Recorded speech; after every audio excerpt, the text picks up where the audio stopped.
Hello everyone, इस class में आप लोगों का बहुत बहुत स्वागत। आज हम लोग उपस्थित हुए हैं एक नए ट्रांसलेशन के साथ।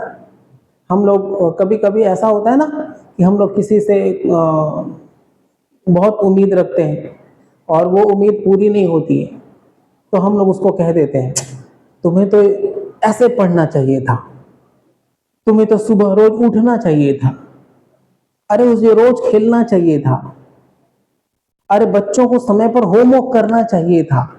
तो सेंटेंस के लास्ट में क्या रहता है? ना चाहिए था। तो आप ऐसे बहुत सारे सेंटेंसेस अपने डेली एवरीडे कहीं ना कहीं बोल जाते होंगे, लेकिन कभी आप उसको ध्यान से गौर से सोचिए कि उसको हम लोग ट्रांसलेट कैसे कर सकते हैं। तो उसको ट्रांसलेट करने का तरीका है कि सबसे पहले हमें क्या लिखना पड़ेगा? सब्जेक्ट लिखना पड़ेगा, और सब्जेक्ट के साथ हमेशा शुड हैव लिखना होगा। क्या लिखना पड़ेगा? Should have. और जब हैव है तो हैव के साथ वर्ब का थर्ड फॉर्म आता है, तो वर्ब का थर्ड फॉर्म, उसके बाद ऑब्जेक्ट, और उसके बाद rest part of the sentence. Sentence का जो पार्ट बचा है उसको लिख देते हैं पीछे की तरफ। तो चलिए एक सेंटेंस ले लेते हैं। उसे अपने वादे पूरे करने चाहिए थे, करने चाहिए थे, देखिए ने चाहिए थे या ना चाहिए था। तो ये अफर्मेटिव सेंटेंस है। ये कौन सा सेंटेंस है? इंग्लिश में इसको अफर्मेटिव सेंटेंस बोलते हैं, अफर्मेटिव सेंटेंस। ठीक है, तो उसे अपने वादे पूरा करने, सबसे पहले सब्जेक्ट किसे करना चाहिए? तो उसे, तो ही के साथ शुड हैव। कोई भी सब्जेक्ट रहेगा, थर्ड पर्सन हो, फर्स्ट पर्सन हो, सिंगुलर नंबर हो, प्लूरल नंबर हो, सबके साथ शुड हैव। तो ही शुड हैव, उसके बाद वर्ब का थर्ड। तो वादा पूरा करना, पूरा करना और वादा अलग अलग है। पूरा करना मतलब कंप्लीट, तो कंप्लीट का थर्ड फॉर्म कंप्लीटेड। तो he should have completed, completed अपने वादे। तो वह है, तो वह के लिए अपना ही होगा। अगर मुझे अपने वादे पूरा करना चाहिए था, तो मुझे का तो आई होता, तो आई के लिए माई होता, माई प्रॉमिस। ही है तो हिज प्रॉमिस, अगर दे होता तो देयर प्रॉमिस, वी होता तो आवर प्रॉमिस, शी होता तो हर प्रॉमिस होता। तो ही के साथ हिज प्रॉमिस हो गया। He should have completed his promise, उसे अपने वादे पूरे करने चाहिए था। अब एक नेगेटिव सेंटेंस लेते हैं।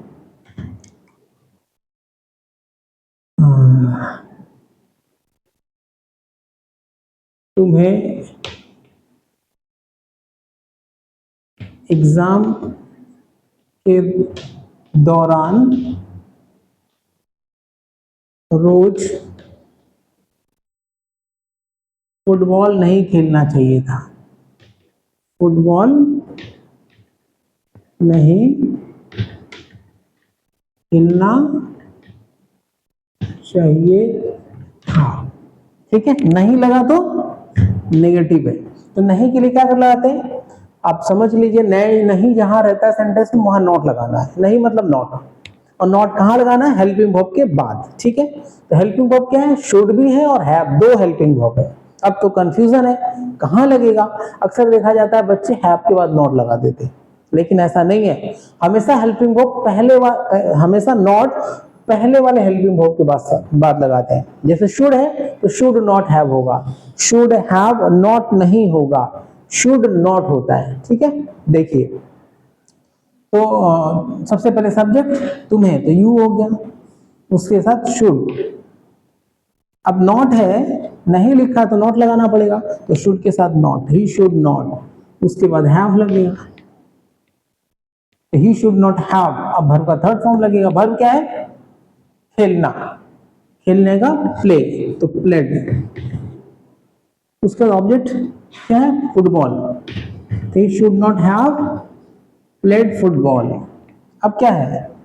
डेली एक रोज है और एग्जाम के दौरान है। He should not have played football daily, daily exam के दौरान, तो ड्यूरिंग एग्जामिनेशन, ड्यूरिंग एग्जामिनेशन। ये नेगेटिव सेंटेंस है। ये कौन सा सेंटेंस है? Negative sentence.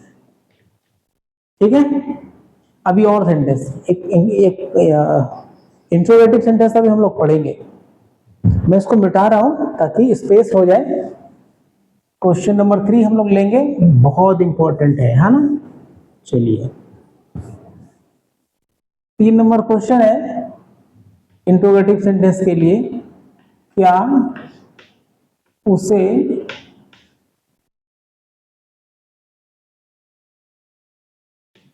तुमको, क्या उसे तुम्हारी बातें माननी चाहिए थी, माननी चाहिए, इतना चाहिए थी। इंट्रोगेटिव, तो जब क्या पहले लगता है ना, तो आप समझ लीजिए कि हेल्पिंग वर्ब को पहले लगाना है। तो हेल्पिंग वर्ब शुड भी है और हैव भी है, तो ये शुड पहले आ जाएगा, दोनों ने निकलता है। जैसे पहले वाले के बाद ही नॉट लगता है, उसी तरह हेल्पिंग वर्ब जब बाहर निकलेगा क्या का मीनिंग निकालने के लिए, तो पहले वाले हेल्पिंग वर्ब को बाहर निकालेंगे, तो क्या मतलब शुड। उसके बाद ये पहले आ गया तो शुड लगेगा, अब सब्जेक्ट लगेगा, उसे मतलब ही, शुड ही। उसके बाद क्या बचा? हैव, वर्ब का थर्ड फॉर्म। तो क्या उसे तुम्हारी बात माननी चाहिए, मानना मतलब बातें मानना। तो एक्सेप्ट या टेक दोनों होता है। तो should he have accepted, accepted, should he have accepted तुम्हारी बातें, योर बातें। बातों का मतलब टॉक भी हो सकता है, लेकिन यहां बात का मतलब एडवाइस से हो सकता है। ठीक है, तो should he have accepted your advice लिख सकते हैं। ठीक है, या टॉक भी लिख सकते हैं, लेकिन यहां क्वेश्चन मार्क है तो क्वेश्चन मार्क डालना पड़ेगा। बन गया। लेकिन यही क्या अगर अंदर घुस जाता तो क्या करते? चलिए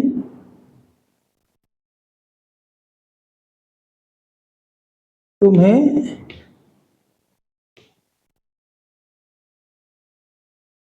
क्या करना चाहिए था,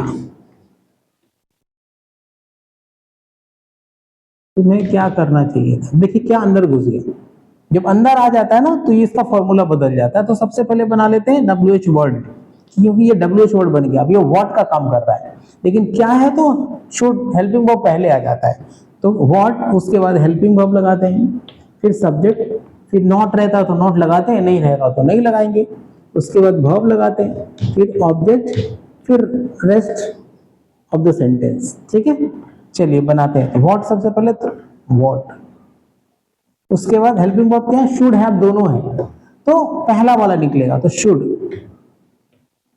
व्हाट शुड। उसके बाद सब्जेक्ट, सब्जेक्ट क्या? तुम्हें, अभी जो बच गया वो लगाएंगे हैव। तो व्हाट शुड यू हैव, करना चाहिए, done. What should you have done, तुम्हें क्या करना चाहिए था। समझ में आ गया? तो ये भी इंट्रोगेटिव सेंटेंस है और ये भी इंट्रोगेटिव सेंटेंस है, बस अंतर थोड़ा सा ऐसा होता है, दोनों ही सेंटेंस इंट्रोगेटिव होते हैं।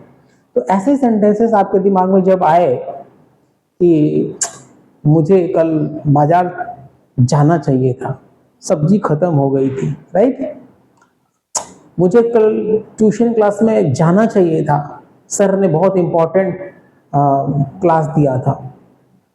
ठीक है, मुझे कल सुबह उठना चाहिए था, सुबह उठ जाता तो मेरा बस मिस नहीं होता, मैं अपने क्लास में लेट नहीं होता। उठना चाहिए था, पढ़ना चाहिए था, जाना चाहिए था, ना चाहिए था। ऐसे सेंटेंसेस को बनाने के लिए फॉर्मूला रिमेंबर, इसको याद कर लीजिए। ऐसे बहुत सारे सेंटेंसेस हैं जो हमारे डेली लाइफ में बोले जाते हैं। अगर आप इसको सीख लेते हैं तो you can easily express your thoughts, you can easily express your feelings, you can share your thoughts, you can put your thought into words. आप अपने विचारों को शब्दों का रूप दे सकते हैं। तो this is the reason there is translation, there is rules and regulations of the grammars. सो ऐसा इंपॉर्टेंट क्लासेस के लिए मेरे साथ जुड़ते रहिए, देखते रहिए क्लासेस, ठीक है। Till then, thank you very much.